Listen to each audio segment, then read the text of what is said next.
ನಮಸ್ತೆ ವೀಕ್ಷಕರೇ. ಶ್ರೀರಾಮನ ನವಮಿ ಬರ್ತಾಯಿದೆ. ಅದರಿಂದ ನಾನು ನಿಮಗೆಲ್ಲ ಶ್ರೀರಾಮ ಅಷ್ಟೋತ್ತರದಲ್ಲಿ ಇರುವಂಥ ಕೆಲವೊಂದು ನಾಮಗಳನ್ನ ನಾನು ಹೇಳ್ತೀನಿ. ಇದನ್ನು ನೀವು ಪಠಿಸೋದ್ರಿಂದ ನಿಮ್ಮ ಎಲ್ಲ ಕಷ್ಟಗಳು, ತೊಂದರೆಗಳು ನಿವಾರಣೆ ಆಗುತ್ತೆ. ಮತ್ತು ಯಾರಿಗೆ ನಿಮ್ಮ ಒಂದು ಜಾತಕದಲ್ಲಿ ಸೂರ್ಯ ಯಾವ ಮನೇಲಿದೆ ನೋಡ್ಕೊಳ್ಳಿ. ಸೂರ್ಯನ ಒಂದು ಶಾಂತಿ ಕೂಡ ಆಗುತ್ತೆ, ಗ್ರಹ ಶಾಂತಿ.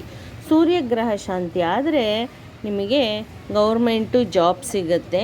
ಸೂರ್ಯನಿಂದ ನಿಮಗೆ ಆರೋಗ್ಯ ಸುಧಾರಿಸುತ್ತೆ. ಈ ರಾಮ ಅಷ್ಟೋತ್ತರ ಹೇಳೋದ್ರಿಂದ ನಿಮಗೆ ಶತಸಿದ್ಧ ಎಲ್ಲ ಕಾರ್ಯ ಸಿದ್ಧಿಸುತ್ತೆ. ನಾನೀಗ ಬರೀ ನಿಮಗೆ ಒಂದು 30 ನಾಮಗಳನ್ನ ಮಾತ್ರ ಹೇಳ್ತೀನಿ. ನೆಕ್ಸ್ಟ್ ವಿಡಿಯೋಲಿ ಮಿಕ್ಕಿದ ನಾಮಗಳನ್ನ ನಾನು ಹೇಳ್ಕೊಡ್ತೀನಿ ನಿಮಗೆ. ನೋಡಿ, ಓಂ ಶ್ರೀರಾಮಾಯ ನಮಃ, ಓಂ ರಾಮಭದ್ರಾಯ ನಮಃ, ಓಂ ರಾಮಚಂದ್ರಾಯ ನಮಃ, ಓಂ ಶಾಶ್ವತಾಯ ನಮಃ, ಓಂ ರಾಜೀವಲೋಚನಾಯ ನಮಃ, ಓಂ ಶ್ರೀಮಾತೆ ನಮಃ, ಓಂ ರಾಜೇಂದ್ರಾಯ ನಮಃ, ಓಂ ರಘುಪುಂಗವಾಯ ನಮಃ, ಓಂ ಜಾನಕಿ ವಲ್ಲಭಾಯ ನಮಃ, ಓಂ ಚಿತ್ರಾಯ ನಮಃ, ಓಂ ಚಿತಾವಿತ್ರಾಯ ನಮಃ, ಓಂ ಜನಾರ್ದನಾಯ ನಮಃ,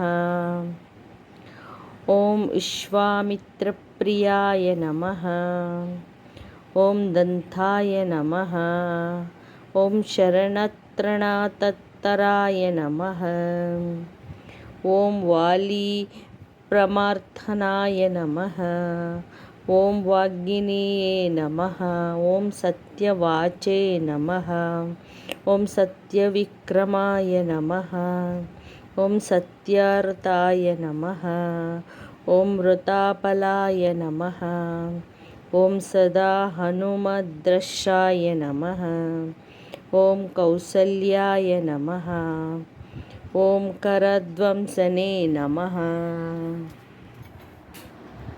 ಓಂ ವಿದಾದಾವರ್ಧಪಂಡಿತಾಯ ನಮಃ, ಓಂ ವಿಭೂಷಣಪರಿತ್ರಾತ್ರೇಯ ನಮಃ, ಓಂ ಹರಾಕೋದಂಡಗಂಡನಂ ನಮಃ, ಓಂ ಸಪ್ತತ್ತಳಾತ್ರಪ್ರತ್ರೇ ನಮಃ, ಓಂ ದಶಗ್ರೀವಶರೂಪಹಾರಾಯ ನಮಃ, ಓಂ ಚಾಮೋದಜ್ಞ ಮಹಾದರ್ಪದಲಂನ್ಯಾಯ ನಮಃ. ನೋಡಿ ವೀಕ್ಷಕರ, ಈಗ ನಾನು ಇದರಲ್ಲಿ ಬರೀ 30 ನಾಮಗಳನ್ನ ಹೇಳಿದ್ದೀನಿ. ನೆಕ್ಸ್ಟ್ ವಿಡಿಯೋಲಿ ಉಳಿದ 108 ನಾಮ ಉಳಿದದನ್ನು ಹೇಳ್ತೀನಿ. ನೀವು ರಾಮನ ಧ್ಯಾನ, ರಾಮನ ಜಪ, ತಪ ಇವೆಲ್ಲ ಮಾಡೋದ್ರಿಂದ ನಿಮಗೆ ಸೂರ್ಯಗ್ರಹ ಶಾಂತಿ ಆಗತ್ತೆ. ಯಾಕೆ ಅಂದರೆ ಸೂರ್ಯದೇವ ಬಂದ್ಬಿಟ್ಟು ಸೂರ್ಯವಂಶೀಲಿ, ರಾಮ ಬಂದ್ಬಿಟ್ಟು ಸೂರ್ಯವಂಶೀಲಿ ಹುಟ್ಟಿರೋದ್ರಿಂದ ನಿಮಗೆ ಸೂರ್ಯಗ್ರಹ ಶಾಂತಿ ಆಗತ್ತೆ, ಕೋರ್ಟ್ ಕೇಸಸ್ ಆಗತ್ತೆ, ಮತ್ತು ಗೌರ್ಮೆಂಟಿಂದ ನಿಮಗೆ ಕೆಲಸ ಸಿಗೋದಿದ್ರೆ ಗೌರ್ಮೆಂಟ್ ಜಾಬ್ ಆಗತ್ತೆ, ಮತ್ತು ಸೀಟ್ ಸಿಕ್ಕಿಲ್ಲ ನಿಮಗೆ, ಡಾಕ್ಟ್ರೇಟ್ ಮಾಡೋದಕ್ಕೆ ಸೀಟ್ ಸಿಕ್ಕಿಲ್ಲ, ಮತ್ತೇನಾದರೂ ಎಜುಕೇಷನ್ಗೆ ಗೌರ್ಮೆಂಟಲ್ಲಿ ನಿಮಗೆ ಸೀಟ್ ಸಿಕ್ಕಿಲ್ಲ ಅಂದರೆ ಈ ಒಂದು ರಾಮನ ಅಷ್ಟೋತ್ತರ ಹೇಳ್ಕೊಳ್ಳೋದ್ರಿಂದ ನಿಮಗೆ ದಿನ ಹೇಳ್ಕೊಳ್ಳೋದ್ರಿಂದ ನಿಮಗೆ ಶತಸಿದ್ಧ ಸಿದ್ಧಿ ಆಗತ್ತೆ. ಮತ್ತು ರಾಮನವಮಿ ದಿನ ಈ ಒಂದು 108 ನಾಮಗಳನ್ನ ಹೇಳ್ಕೊಳ್ಳಿ. ರಾಮನವಮಿ ಬರ್ತಾ ಇದೆಯಲ್ಲ, ಅವತ್ತು ನೀವು ರಾಮನಿಗೆ ಪ್ರಿಯವಾದ ನೈವೇದ್ಯ ಹೆಸರುಬೇಳೆ, ಮಜ್ಜಿಗೆ, ಪಾನಕ ಇಷ್ಟನ್ನು ಇಟ್ಟು ರಾಮನಲ್ಲಿ ಧ್ಯಾನ ಮಾಡಿಕೊಂಡು ನೀವು ರಾಮ ಭಕ್ತಿಯಲ್ಲಿ ಲೀನ ಆಗಿ ನೀವು ರಾಮನ ಜಪ ಮಾಡೋದ್ರಿಂದ ಅವತ್ತಿನ ದಿನ ನೀವು ಹನುಮನ ಕೂಡ ಪ್ರಾರ್ಥನೆ ಮಾಡ್ಕೋಬೇಕು. ಹನುಮ ರಾಮನ ಹೃದಯ ಆಗಿರೋದ್ರಿಂದ, ಮತ್ತು ಹನುಮ ರಾಮನಲ್ಲಿ ಹೃದಯದಲ್ಲಿರೋದು, ರಾಮನಲ್ಲಿ ಹನುಮ ಇರೋದು, ಇದೆಲ್ಲ ನಿಮಗೆಲ್ಲ ಗೊತ್ತಿರೋದೆ.